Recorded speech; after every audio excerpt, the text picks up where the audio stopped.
I just want to say that I speak for everyone in the Cornerstone family, and I want to say a huge thank you to all of you that work with PAL and the PAL groups both here locally in our community and across the country. The work that you do with families is critical, and from the bottom of our hearts, thank you for the work that you do. That's it. Thank you.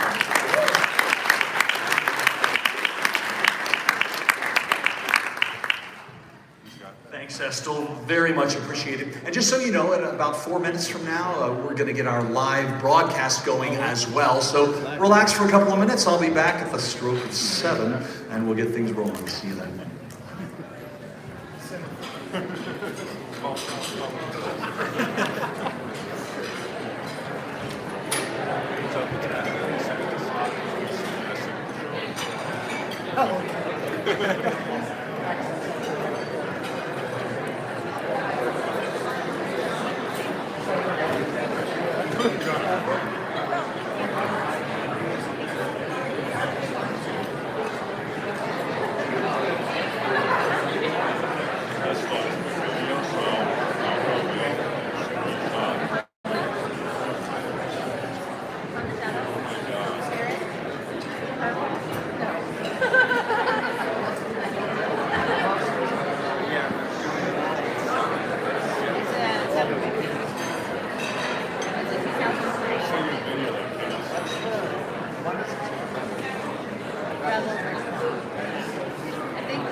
know, it's just a cheap icebreaker. I should stop doing it, but I can't.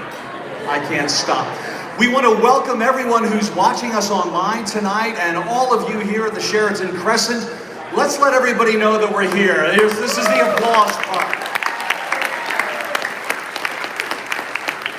Thanks, everyone, and welcome to our 8th annual Power of PAL event. My name's Corey McCloskey. I'm the weather guy down at the Fox station here in Phoenix, but I always enjoy an event like this because the chicken is always good. Those baby carrots, nice. So thanks for the great meal. And I'm happy to be back here as I have been for the last couple of years. We have some amazing things to share with you in the next hour, and I can't thank you enough for being here in person, and especially you folks who are here in our online audience too. You can be doing anything on a Saturday night. Watching the Phils win. I hope they're going to be winning. Am I right? Phillies fans, are you out there? Phillies Nation? Oh, I hear you Astros fans. Booing. Dare you.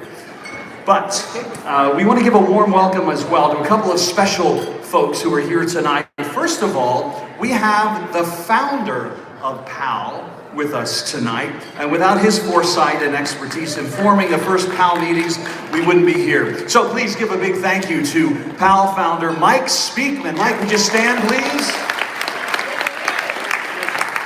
There he is. Thank you, Mike. That's the haircut I'm going for.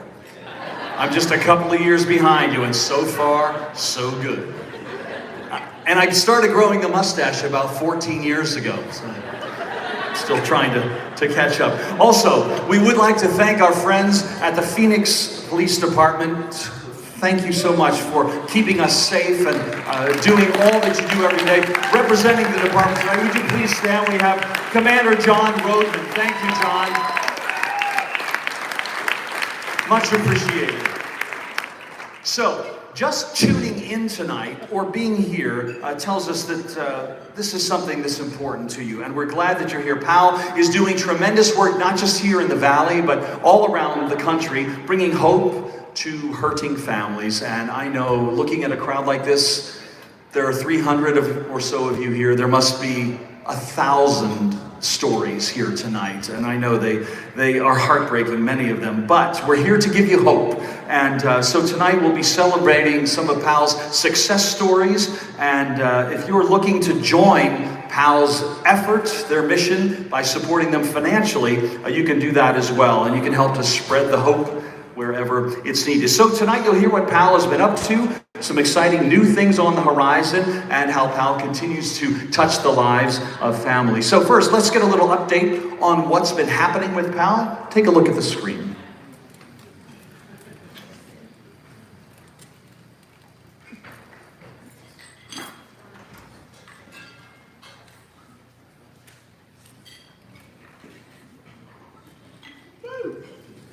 This is known as a lull. This past year has been full of much excitement as the PAL family has grown. Well, we want to make sure we see everything, so let's rejigger ourselves, make sure the video is going, and the audio as well. This past year has been full of much excitement as the PAL family has grown into a national entity. We'll work it out. Let's have a joke. This is the joke that my wife says I must stop telling, but I can't stop. It's a good joke. You can use it at Thanksgiving. What did the one snowman say to the other snowman? Do you smell carrots?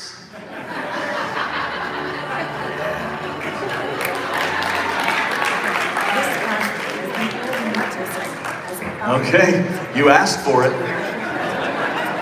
Now this is a song that my father used to sing.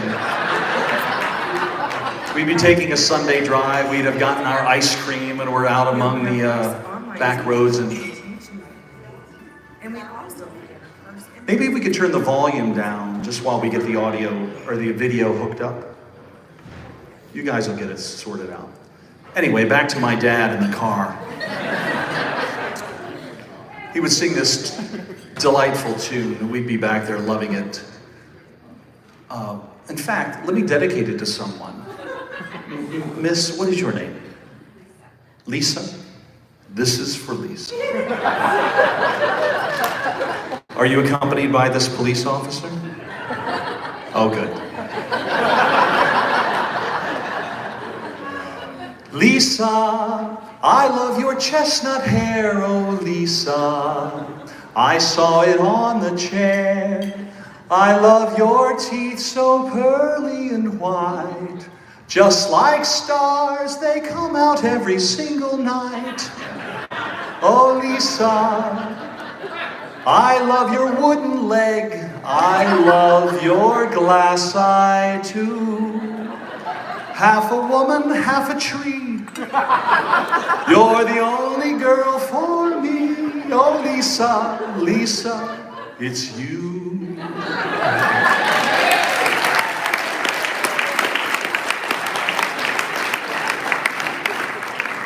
Thank you.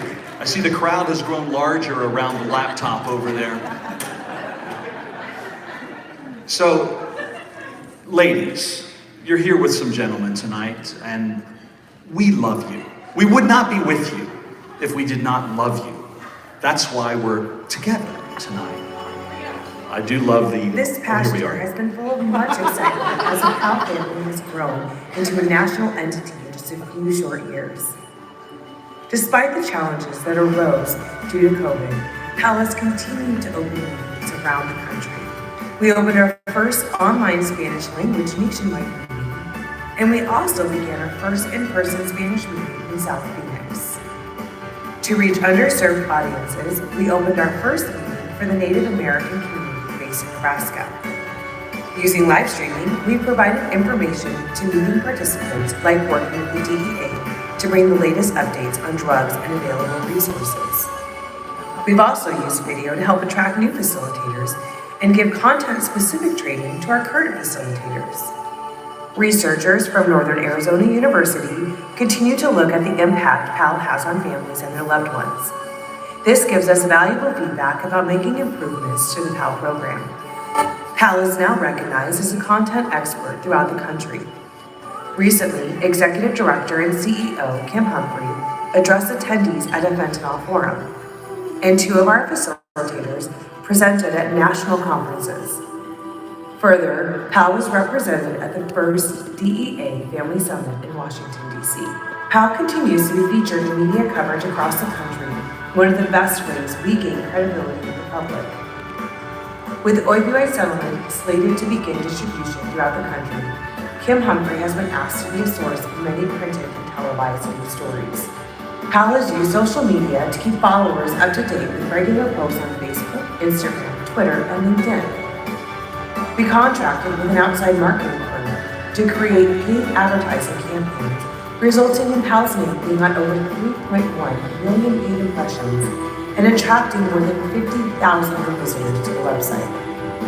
Other outreach included growing PAL Awareness Week, funded by a grant from Amerisource Bergen. This year, over 50,000 pieces of PAL literature were requested by PAL supporters throughout the country. PAL members also represented the organization at more than 40 events around the country. All of this attention spurred the organization to revamp the website, making it easier to use and more visually appealing.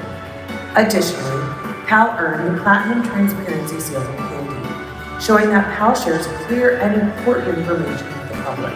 Another sign of PAL's growing up as a nonprofit is the completion of its first outside audit. With almost 400 facilitators leading more than 160 meetings around the world, none of this would be possible without these dedicated volunteer facilitators. We can't thank you enough for the time and dedication you put into providing hope to hurting parents. PAL is excited to continue making its mark in communities as it carries out its mission of providing hope through education and support to parents of addicted loved ones.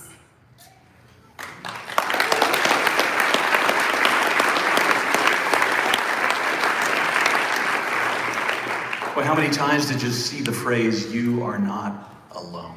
That's That's really the theme here tonight. Is there anyone here who has not been to a PAL event before? Just pop your hand up for a second if you're a first timer. Oh, great. You're going to be so inspired tonight. Yes, we're glad that you are here for sure. Thank you so much for coming. And I know it's not for, you're not here on a lark. You're here for a good reason and an important one, so welcome. But it's incredible to see how far-reaching PAL's efforts are across the country and really pushing around the world. The need is great, and so let's remember that tonight's not only about celebrating PAL, but also about supporting the organization in a tangible way. So, if you're watching at home, you can go online. I don't know what you're wearing right now at home. Doing whatever you want. So, just hop up from wherever you are, and you're in the tub or out back, I don't know what you're up to. But anyway, go to PAL Group, P-A-L-G-R-O-U-P, palgroup.org. Don't go to .com. .org.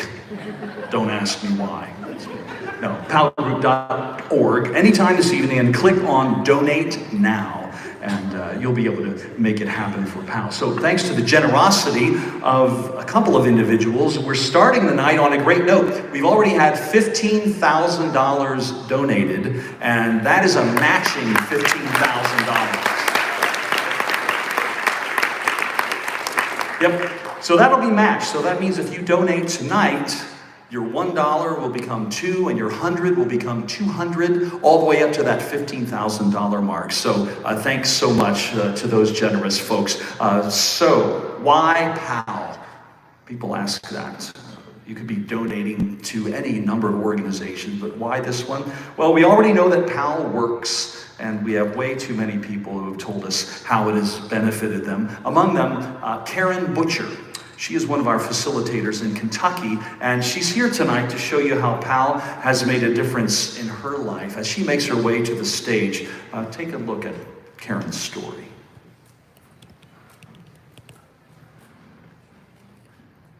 There's heart. My son was dead. Matthew Davidson, 31 years old, died from an overdose on Memorial.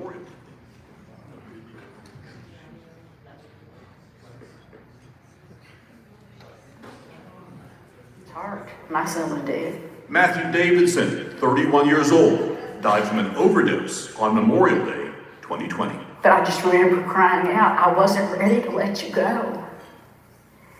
And spent some time alone with him, patting his hair, touching his hands. He looked like he was just asleep. Davidson, first addicted to prescription painkillers, then heroin, struggled with addiction for 10 years.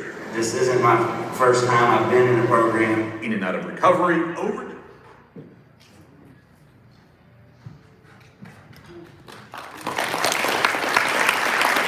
It's still hard to watch.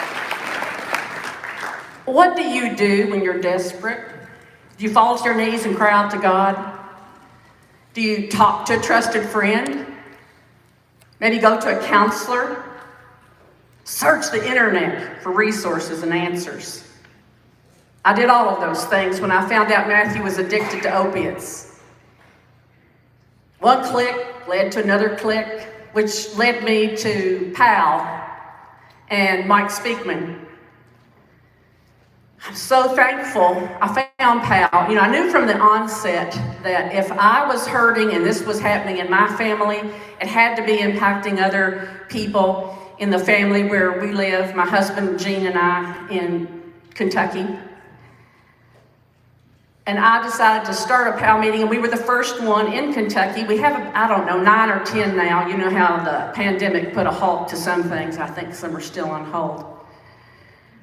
But Matthew, he and his brother Glenn, there's 7 years difference. Glenn's the oldest. I called Matthew my angel boy because I didn't expect another child, but here he came, blonde hair, green eyes, full of energy and joy. And he was born with hemophilia, which is a blood disorder where the blood doesn't clot. I spent so many hours at Children's Hospital. I think they probably named a wing after me, or should have. But we spent a lot of hours there. until I learned to administer his intravenous medication, and then eventually he learned to stick himself. And I think that's how he hid his drug use for so long. And I remember one of the first times he was in treatment, my son Glenn and I went to the family counseling session. And I thought he was addicted to Percocet. And that was just all new to me anyway. And what I found out there was this young counselor started talking, and Matthew started describing how he would shoot up heroin. I went nuts. And finally, the young counselor said, "Why are you so focused on how he shoots up heroin?" And then I turned to him, and a behavior I'm not proud of, I went off on him to explain that those veins were his lifeline. Well, I'll tell you, if it hadn't been for Mike Speakman and Pal and all of the support and the education and the prayers and the family-like community, I would not have made it through with Matthew. He was in and out of treatment at least 7 times, overdosed at least 5. So you can imagine how much value I place on first responders and Narcan.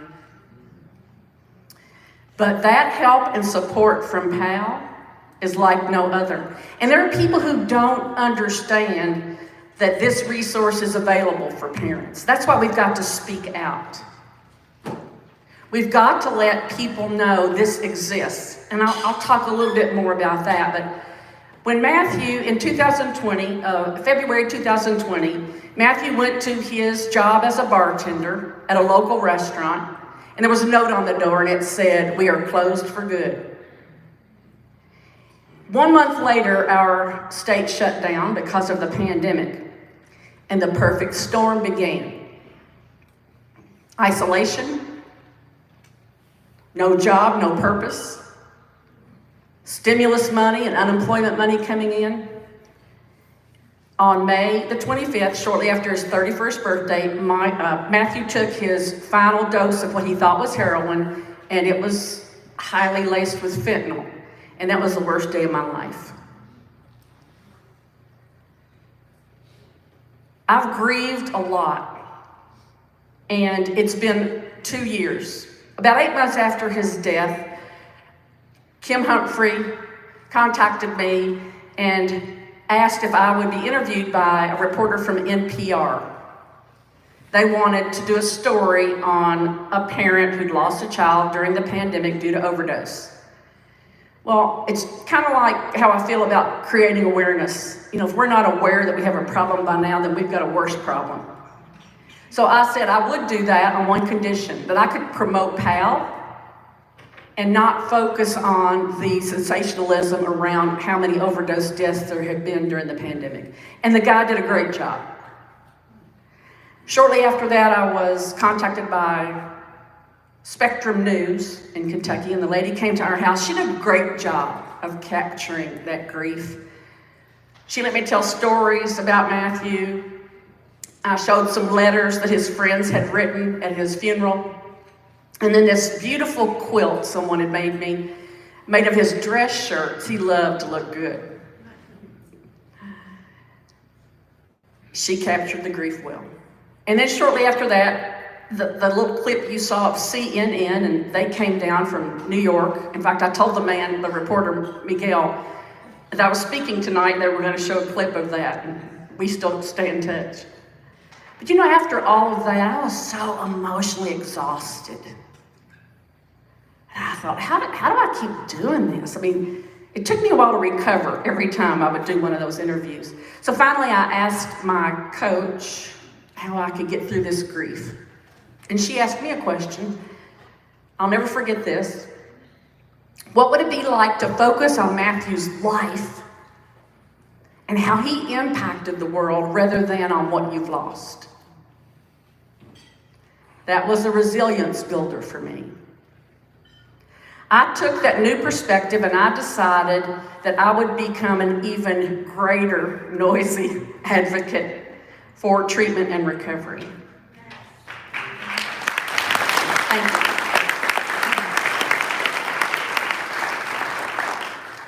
Now, I stepped down as a PAL facilitator, but my husband, Gene, wave Gene. Yeah, he stepped up. Let me just tell you about him. He has been my rock since we've been married. And he didn't have to step up and continue to facilitate PAL. In fact, there were times I wondered why he did, but I'm also very proud of him. And he has worked diligently over the past several months to get more PAL groups started because he sees the need. He's talked to 35 pastors. He's making connections all over the state. He takes PAL brochures and puts them in various places around Georgetown, and just recently has started a new PAL group in Louisville, Kentucky. You know, that's our largest city, and there is one PAL group there, but there could be probably 10. The need is so great. The hardest thing is getting people there. So we've got to do a better job of that. But back to PAL support groups. We've got to let people know that this is available. We've got to quit preaching to the choir and just get out there and let people know about the education and the support. We need you to do that. All of us can use our voices to do that. It is a family of people. They rally around us after Matthew died. It was just very amazing. You really can't put it into words how it touches your heart. I stand here with you and many of the other people in this room who have lost loved ones. They've left us way too soon. And I honor you and the grief that you're going through and the life that your loved one lived. And then all of you who have a loved one going through the journey right now, you didn't ask to be on this journey. It is difficult. But I hope that you will continue to have purpose in your life. I hope that you will continue to find the joy. Because there was a time when I didn't think there was any joy on this journey, but if you know the PAL preamble, you know at the end it says, we can have joy in our lives regardless of what our loved ones do. And sometimes I have people read that sentence twice. So I ask you to continue to stand with me in hope. I ask that you continue to stand with me in prayer. Amen.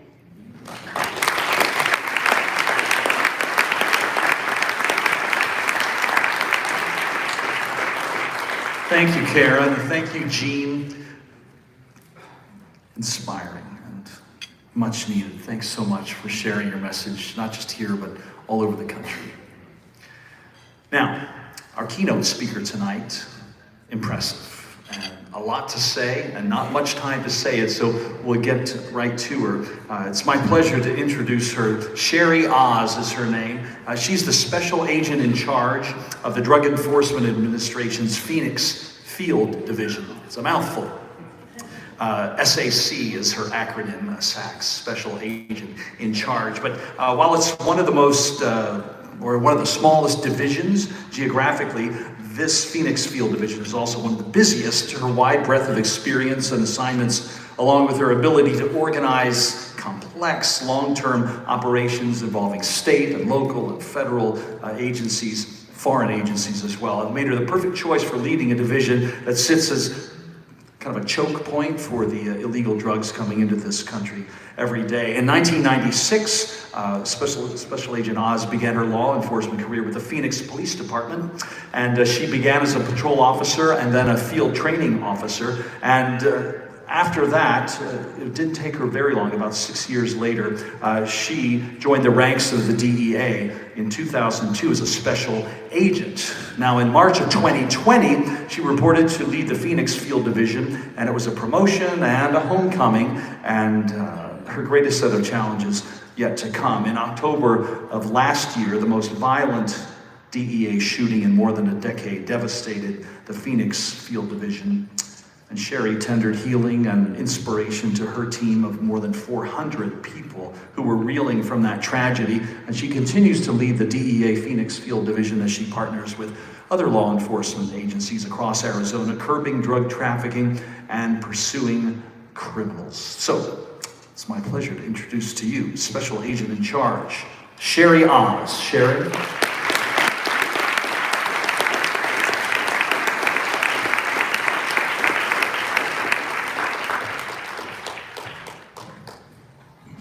Thank you. Good evening. I'm so incredibly grateful and honored to be part of the Power of PAL, Experience Hope.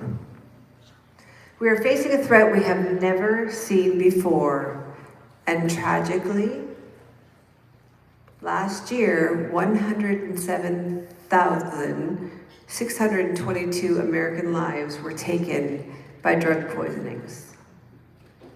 66% of those involve synthetic opioids like fentanyl. Across the country, we are seeing unspeakable tragedies like this happening again and again every single day. We lose an American every 5 minutes. These losses are in the very communities that we live in, where we work, and where we raise our families. Last month, I was shaken to the core as I heard the news of 2 infants right here in Arizona who had ingested fentanyl, losing their lives. This is devastating. In over 25 years of law enforcement, I have never encountered a drug threat as dangerous and frightening as fentanyl. Our work in this area has never been more urgent than it is right now. Fentanyl is a topic that needs to be discussed, not only here, but in our homes, throughout our communities, each and every day. There are 2 Mexico-based drug cartels that are responsible for flooding America with fentanyl. The Sinaloa cartel and the Jalisco New Generation cartel is known as CJNG. They do not care about you or about me or about anyone. They care only about driving addiction through their own greed to make money.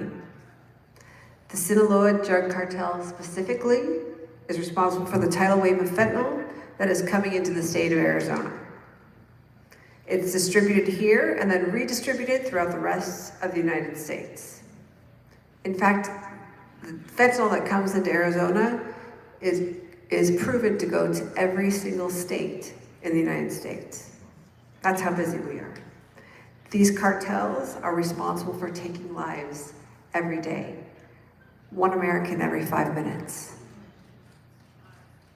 Fentanyl is made from chemicals primarily sourced in China and synthesized in Mexican cartel drug labs.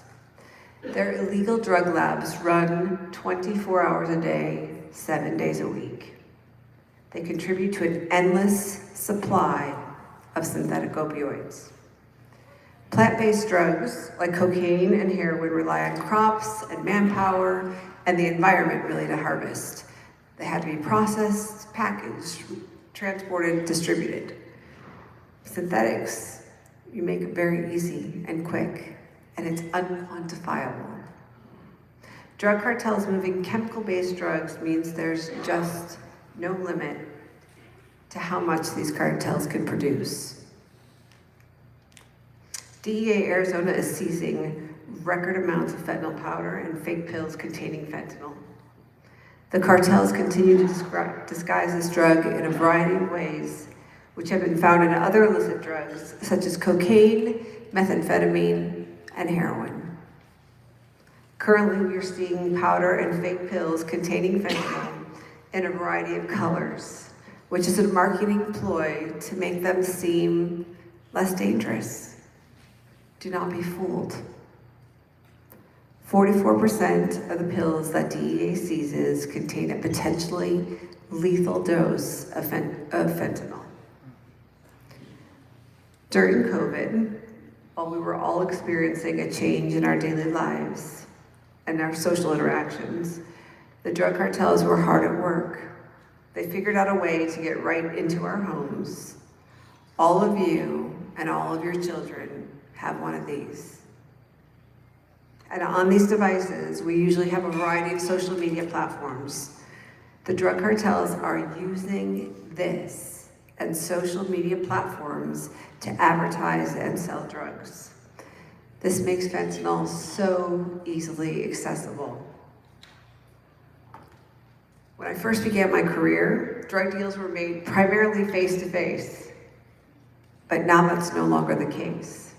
Drug transactions happen every single day on social media, behind a cloud of anonymity and disappearing information.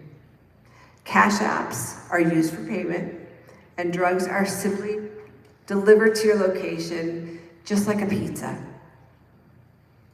Today, anyone on social media might see an advertisement for drugs pop up on their feed or in a friend or loved one's story, and you won't even realize it. Why? Because they use code and emojis, and they make a simple pill look so innocent. They can disguise fentanyl in so many ways. I'm a mother of 2 children. I have a 9-year-old and a 15-year-old, and I'm terrified. I talk to my kids every single day about the dangers of fentanyl, and I know that they are tired of hearing it. We talk on the way to school. Poor kids. But I will not stop. I won't stop having that conversation with them. I look through everything they have. I check their phones, because it can take just one mistake, and I know it can happen to anyone. I also know that I can do everything right and still have it happen to me. I'm kept up at night with the thought of unsuspecting people, to include my own children, being poisoned by fentanyl. And the question that all of us are asking is, what can we do to save more lives? DEA has realized that we can't arrest ourselves out of this problem. And while enforcement is critically important in the solution, this is what makes a difference. This is what's going to change the face of fentanyl. Our education and outreach efforts have never been more important. And it's organizations like PAL and other education, outreach, and prevention organizations that will help us turn the corner. We must work together. We must turn this around and save lives. We must arm our friends, our family, our neighbors, and our young people with the critical facts so that they can make healthy and empowered choices. Last fall, DEA launched the One Pill Can Kill awareness campaign to sound alarm to communities about the danger and prevalence of these fake and deadly pills. These fake pills look exactly like legitimate prescription medication. But actually fentanyl, even law enforcement, we can't tell the difference between a real pill and a fake pill. We have to bring the pills to the lab for analysis to tell the difference. And it's only after analysis that we know for sure. Throughout this campaign, we have conducted a series of enforcement activities, and last year alone, DEA seized over 440 million lethal doses, enough to supply every single American. DEA is relentlessly focused on saving American lives and defeating the 2 cartels responsible, Sinaloa and CJNG. We must come together in this race to save lives. We can protect the people we love by having age-appropriate conversations. We have 107,622 reasons to have those conversations today, tomorrow, and in all the days that follow. What must be heard is that there are no legitimate pharmaceutical pills being sold on social media or on the street. And that taking a pill that wasn't prescribed to you and filled at a pharmacy is potentially deadly. Taking any illicit drug is also extremely dangerous. This drug does not discriminate. We have lost too many of our friends and our family. and we all play a vital role. And as I said before, our work has never been more urgent or more essential than it is right now. This is our call to action.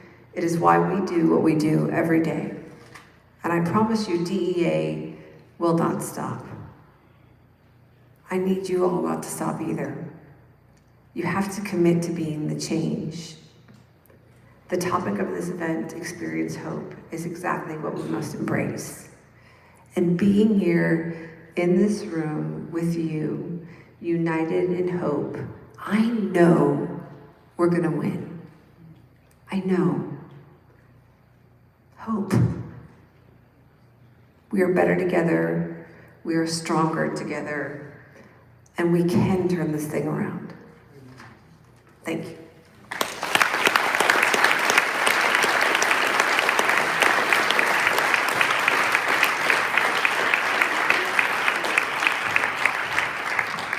Sherry Oz, thank you very much. Thanks to the DEA and all of your agents for your hard work. We really appreciate it. I do want to get a couple of quick thank yous out tonight. First of all, please consider a donation. Hearing what Sherry had to say and the rest of the evening so far.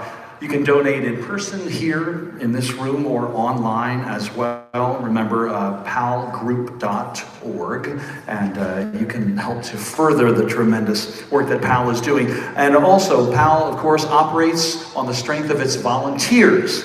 So I want to say thank you to all of the facilitators and those that helped to make PAL happen, including all the volunteers that made tonight possible. If you had a hand in what's happening here tonight, just pop your hand up, because we want to thank you for your hard work. So you're all scattered along the edges. Thank you. Also, a special thanks to Michael Murtaugh. Michael, you here tonight? Michael, stand up if you are here. Oh, right there he is in the back corner. He's got an invisible fence back there, like a Labrador retriever would have, so you don't run out of the yard, you know. We keep Michael there because he is full of energy, and he can't be left to run freely through the ballroom. But he does the craziest stuff. He has an annual race for recovery that helps raise donations for PAL, and he's done some pretty crazy things. Not long ago, he swam from Alcatraz to San Francisco in shackles with no wetsuit. Now that had nothing to do with PAL. That was just Tuesday. Michael, thank you so much for what you do for PAL.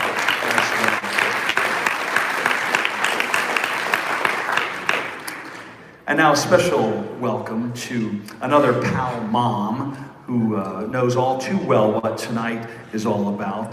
Please welcome Lori Nagella. Lori?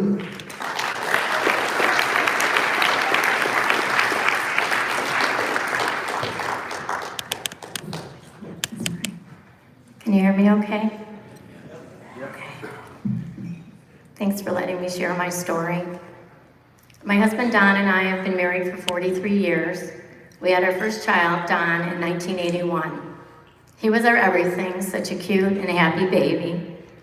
As a little boy, he loved swimming, playing ball, going to the park and feeding the ducks and exploring nature. His sweet sister Kaylee was born in 1986, and we were a blessed family. Don was a good big brother. Our family loved going on our after-dinner adventures on the golf course behind our house. This is where they learned to ride their bikes, went fishing in the pond, running up and down the hills, walking our dog, and just enjoying our big backyard. Both of the kids were into sports, and Dad was usually their coach or helper, and I was their cheerleader and team mom. Those were busy and fun times. Don had many friends, was very social, played sports, and had good grades. I guess it was around 7th grade when I started to notice something wasn't quite right. I remember going into his room and smelling something. I looked under the bed and found a bong and marijuana, and I was devastated at that time. I couldn't believe it. When I asked him about it, he said it was his friends, and then it began, and I think I threw it away grounded him, and then repeat.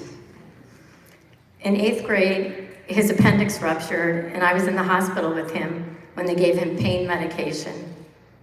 Years later, he told me he could still remember the feeling he got from the painkillers. High school years were rough. His grades were always up and down. He was still playing football, which he loved, but the weekends were full of worry for me, where he was going and with who, if he was going to come home or get into an accident, and on and on. I would find pot pills and unknown drugs in his room and was overwhelmed. Junior year, he had a baby boy, which we were blessed with, but it was just a really hard and difficult time. We would throw away the drugs, ground him from his friends, take away his car, but I just kept trusting him again, and the cycle continued. One incident I remember was when there was a knock on the door at 2 a.m., and there was Don with a police officer. My heart dropped. He had taken a friend's car and crashed it into someone's yard. He went to bed, and I went to the scene. So there I was at 2 a.m. in the morning, using the headlights from my car to clean up the rocks and plants on the street and trying to fix up the yard. The thought that came to me was, what am I doing? If he had killed someone, would I be out here burying the evidence? What is wrong with me? This is pure insanity. I think this was the first time I finally realized we all needed help. We did start some family counseling, and Don did therapy also. He graduated from high school, and at that time I would say he was still a functioning addict. He was going to school, had a job, an apartment, and things were looking up. But then the downward spiral. He was falling asleep. All the time, even in mid-conversation, slurring his words, always wearing long sleeves. His hands were dirty. This is when we found out about his heroin addiction. I just couldn't believe it. I was devastated once again. Excuse me. Shortly after that is when we found the fentanyl suckers. Our whole family was a mess.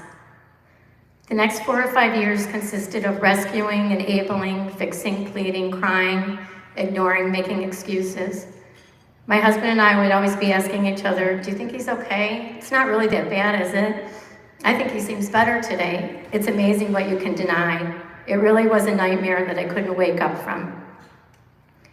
In 2007, he agreed to go into 30-day rehab. We were so relieved. We thought this was going to fix him. We went to Family Week, Dad, Kaylee, and I, and seeing our son and brother again, clear-eyed, clean, smiling, talking, was a miracle to us. I still hadn't learned my lesson. He asked me to bring lots of candy. I didn't see the harm in that, but didn't realize that they also treated eating disorders, and no sugar or caffeine was allowed. And he ended up selling the candy in rehab. That's a true story. Well, he completed his 30 days. We brought him home. And then what did we do? A couple weeks later, we took him to Las Vegas to celebrate his sister's 21st birthday. That wasn't a good idea. I still didn't get it. He was back in rehab a month later. In total, 6 rehabs in about a year and a half. I just couldn't stop trying to fix him. I was addicted to my addict son. The first time we went to a PAL meeting was around 2008. Kaylee and son-in-law Aaron were attending Scottsdale Bible Church. They told us about the PAL meeting there and suggested it might be helpful and give it a try. I was afraid to go because I had only shared this with my family. The first couple of times we went, I could barely talk, and when I did, I would cry. I was like a deer in the headlights when I heard them say, you have to let him go, that I can't cure him, that our home was only fueling his addiction, and that I was actually loving him to death. And that he has to desire being sober as much as he desires his drugs. This was all a foreign language to me. But as I continued going to the meetings and listening to the other parents sharing their journeys through addiction and how PAL had helped them, I could feel myself changing. The realization that I was contributing to my son's addiction was both scary and empowering. But now I had the tools through PAL to navigate this. I knew if I could change, then my son could too, and there was hope. I began to realize that I had to let him go and let God. Several days went by not knowing where he was, and then there was a phone call. Don was at a Circle K in Phoenix and begged his dad to pick him up. When he got there, his dad was looking for him, and then a person started walking towards him, dirty and with sticks in his hair, and he couldn't believe it was Don. And his dad said to him, "What happened to you?" And Don said something about someone trying to kill him. They hugged, and Dad said he wanted to go home, and Dad said, "The only place I will take you is to rehab." That was his 6th and last time. They went to a local treatment center in Phoenix, and Don completed his 30-day program. From there, he went into sober living and was able to get a job at a detox center. Months later, he went back to his final recovery center, but this time to apply for a job. He worked there for 4 years and was the unit supervisor. He even received Employee of the Year. Miracles do happen. Don has a beautiful family.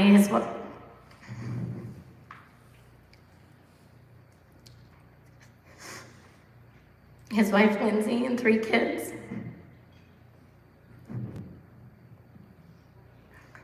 Maggie, Gracie, and Austin. Their life is busy with gymnastics, dancing, swimming, cheerleading, and theater. Don has been their baseball coach and loves to take the family on adventures. They love to fish, go hiking, and exploring just like we did with him and Kaylee when they were little. It was a difficult journey for Kaylee also, but now Don and Kaylee enjoy spending time together with their families. And he is the fun uncle to her kids, Henry and James. Don and his dad work together in our family pool business. It makes my heart happy to see them enjoying their time together. They have a very special relationship. Don has even shared his story with some of his customers and also about PAL. And now we have a new mom that has joined our PAL meeting. Don and I have a good relationship. I see him almost every day at work. It might be too much for him, but I like it.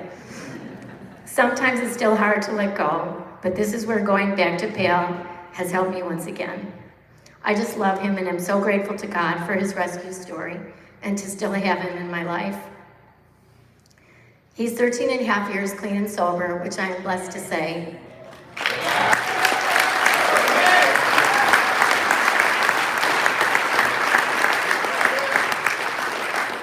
When he became sober, I stopped going to PAL. But in 2020, a PAL meeting was started at Christ Church in Fountain Hills, which my family attends. Deep Poppy, I asked if I would come to a meeting and share my story. I was apprehensive and wasn't sure if I wanted to revisit those times, but once again, I found myself at PAL. When I heard the parents sharing their stories, it was so familiar but distant from where I was at now in my life. I shared our family's journey through addiction and recovery, and how PAL had helped by providing the tools and support we needed. The next thing I knew, Don was asked to speak at a PAL meeting, and he told his story. And as I listened and looked around the room, I felt that it had given them hope and that recovery is possible. PAL has been an unexpected gift that keeps on giving, and I will keep on going. While writing this, I asked my son, what was it that changed him? He just looked at me and smiled and pointed up.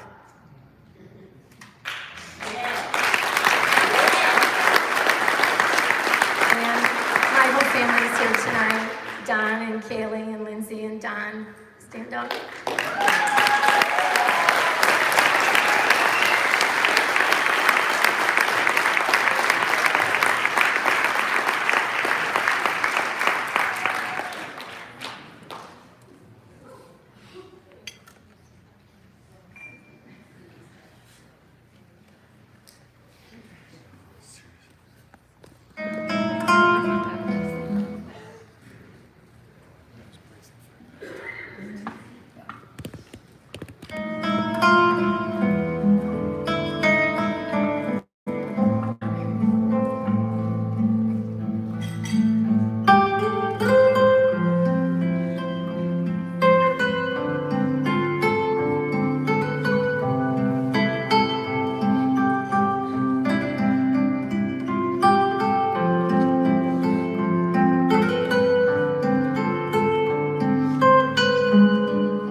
goodness.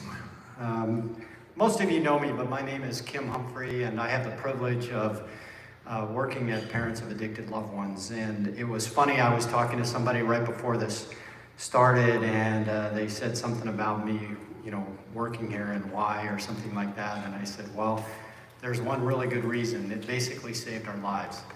And many of you have heard our story, and I am just so thankful that Lori was here to share hers, that Karen was here to share her and Jean's story, and I just wanted to say thank you. Somebody else asked me a little bit ago to stop because I'm running around like you always are when you're at an event like this, and you're just like not taking in anything, you know, sitting down, trying to eat, nothing. It's just like, you know, run around, make sure everything's working. And somebody said, stop, look around the room. This is our 8th annual event. The first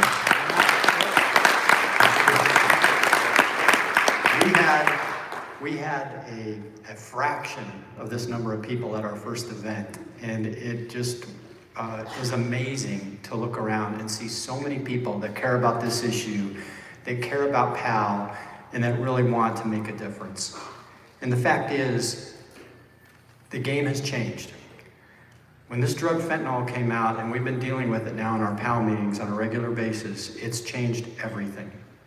This is no longer about just something it's like, oh, my kid's just experimenting. Well, here's the problem. They may only experiment once. Because one thing that I didn't hear mentioned was that they're lacing fentanyl, just so you're clear, in everything. Marijuana, vape pens, everything. Anything that could be a potential opportunity for them to introduce somebody to fentanyl, it's being introduced in that area. And I will never forget, a number of years ago, I was in a group and I was talking to some people, and we were kind of just sharing some things that were going on. And I told this group, I said, you know, I was just blindsided by this whole thing with this drug issue with my sons. We just never expected it. And this guy, I didn't really know him very well, and he looks up at me and he says, well, that would never happen in my family. And I said, oh, really? I go, how do you know that? He goes, well, because I've taught my kids right from wrong. I said, how old are your kids? He said, 7 and 10. Yeah, me too. And here's the thing. This isn't a moral failure. My sons know right from wrong. Everyone that's been talking up here tonight, their family member knows right from wrong. That's not the issue. This is not a moral failing. This is drugs that cause such a devastating effect on them that it's extraordinarily difficult to deal with once it's introduced. Can you imagine? I heard this just said recently. Can you imagine a family member? Okay, so I have a family, I have kids, and then I end up with this issue. I have a drug issue, and it gets worse, and it gets worse, and it gets worse, and eventually I start doing things that I would have never done before, and before you know it, I'm getting in all kinds of trouble, and my family is devastated by this and everything else, and then eventually I get to the point where, you know what, I go too far, and I end up losing my life. You know that I've heard this said before. Other people will say, well, their family's probably better off. Let me ask you something. Somebody in your family is diagnosed with cancer, fights it for 10 years, and then dies of cancer. Do you hear people saying, oh, their family's better off? This is a stigma associated with this issue. We have got to change that. And by the way, when I say we, could I be very clear? We, like in us, we need to change this. We have to be out there. We have to keep talking about this. We have to make sure people understand that this is the #1 cause of death for those between the ages of 18 and 45 right now. Our life expectancy in this country is dropping because of this issue. This can affect anyone. It either has, is, or will affect somebody you know. It will be a family member, it will be a friend, it will be somebody.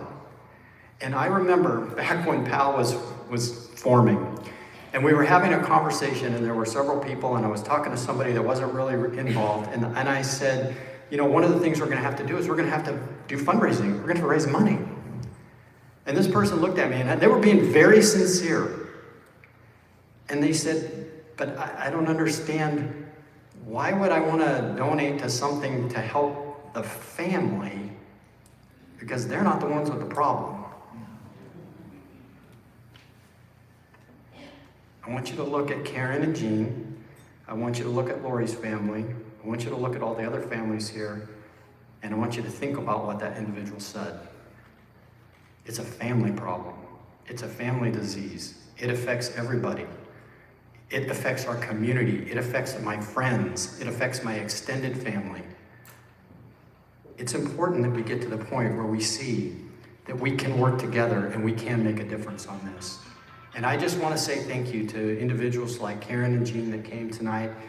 And in the sense of their particular story, it's in their weakness that they found their strength. And their strength now is their story, and their strength is taking what happened and doing something about it.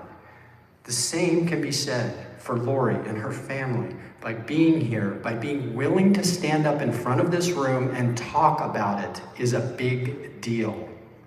And to share that story.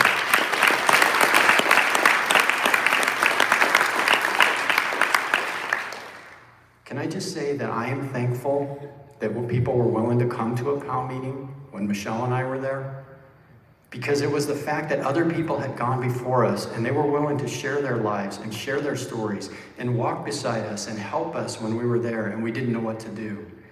And so, what does your support do? Let's just get down to, you're here, this is a fundraising event and an awareness event about POW, but what does it do? Well, it allows POW to recruit, to retrain, and basically to build an army of volunteers to go out there and expand that awareness, to have the resources to help families, to keep meetings being free of charge. And we're very unique. There really are not other organizations that do what POW does. And the fact is, I hope you had a wonderful time tonight, but like anything else, it might be easy just to, hey, walk out the door, I can't wait to get my, silent auction item or whatever, and just frankly assume that other people are going to pick up the slack and they're going to do something. I do pray that the stories you heard will actually move you to action, that you will join us, that you will support POW in whatever way you can, whether you can be a volunteer, whether you can help us financially, you can pray for our meetings to get started wherever they're needed and support us in any way that you can. Because we exist because of that hope. And I don't want to be too cliche, but the fact is that what you heard tonight is the power of POW. And the concept is we want you to experience hope like we did. We want other families, we want everyone that needs it the opportunity to experience the hope you heard from those families tonight. So again, thank you, Karen and Jean, for coming all the way from Kentucky. Thank you, Lori, and your entire family for being here tonight. That is just amazing that you're here. And of course, thank you to the DEA and Sherry Oz for being here. And I just wanted to ask Corey, who, by the way, has been coming up here. This will be the third year in a row. We'll probably have to try and talk him into do it again next year. Maybe I ought to get on his calendar now.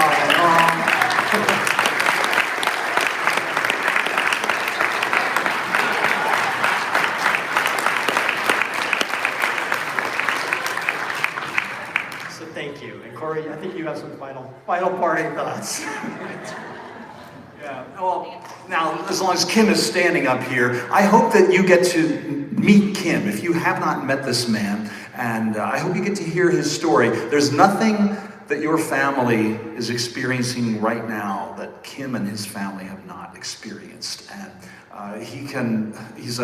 look at his calm face. I mean, he could write out your mortgage. If you have to euthanize a dog, he can help you through it. I mean, he's got that kind of face, you know what I mean?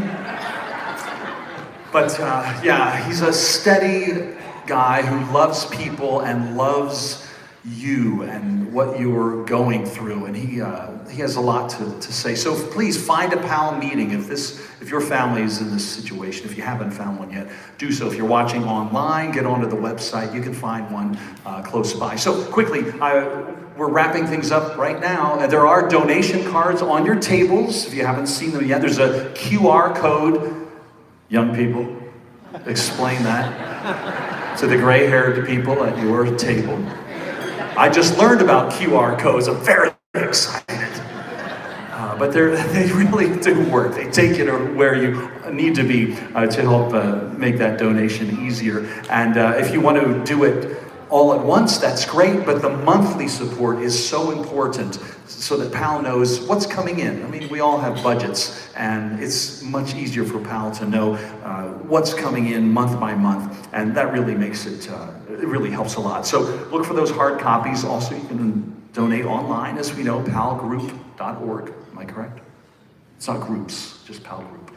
palgroup.org, if you're watching us online. So use the card. There's also going to be someone here at the back of the hall with a basket, and you can just drop a donation in there as well. So thanks to our silent auction winners, you can also pick up your items just outside the ballroom, back across the hall. And again, thanks everybody for watching, and thank you all for coming. We will see you next year for the Power of PAL events. We're glad you're here. Remember, you are not alone.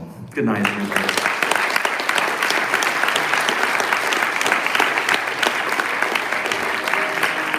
Thank you, everyone, and good night. And thank you so much, Cornerstone, for being our presenting sponsor. And if you didn't know, this is their table up here, and you're more than welcome come up and say hi. Come up and say hi to me. I'll be around. And thank you again. And whoever won some items back there that I wanted, I may be coming back and trying to get them back. So anyway, just telling you. Thank you.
I try to be as ninja as possible. So do we want to end the scouts?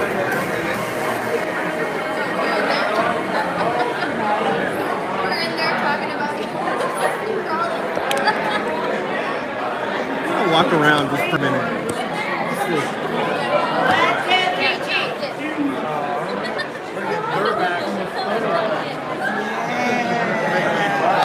Yeah, you're good.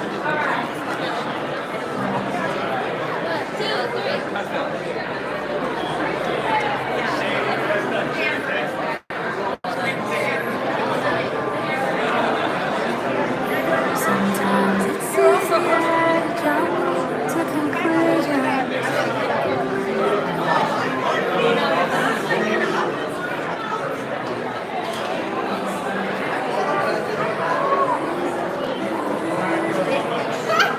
Smile, Jason.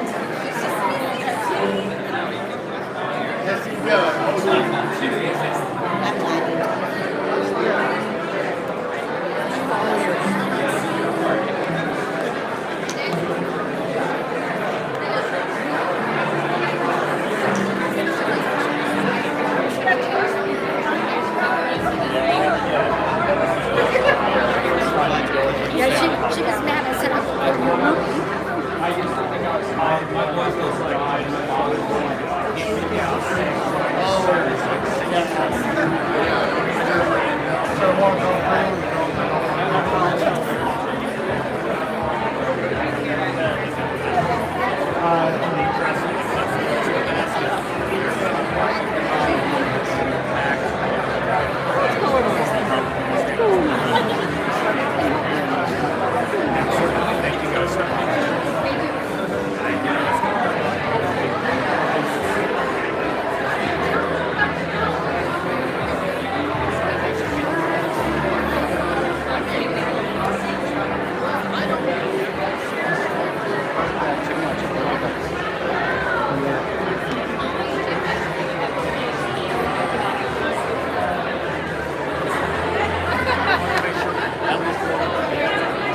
It's appreciated. Thank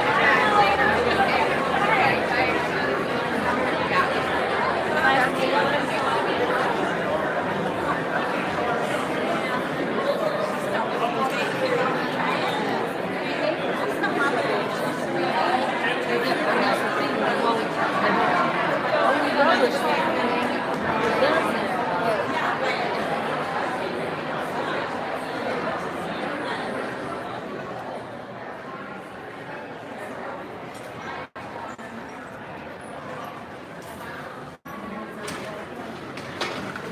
I might need to go too when you come back. And are you just gonna have Kim pay? I paid. Oh, you pay. Oh, it says no on here. Okay. Yep. You probably ran it too soon. I ran it too soon. Yeah, okay. We know where she lives. Yeah. You guys can come after me. We can read that. Yep. And I can give you that extra. Did you still have Michelle, we always need extra. That's right. Say hi to the camera. We're Okay. being filmed. Here, Okay. yeah, say hi. And Give just a remember, thumbs they up. need to sign this off. One of these. So are we gonna take it over there and have them do that?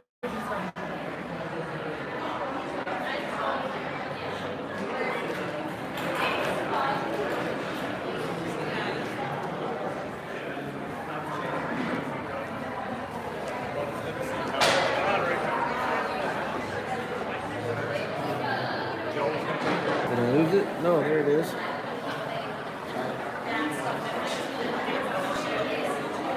Thank you. Thank you. Whatever it takes. Have a good night. You as well, brother.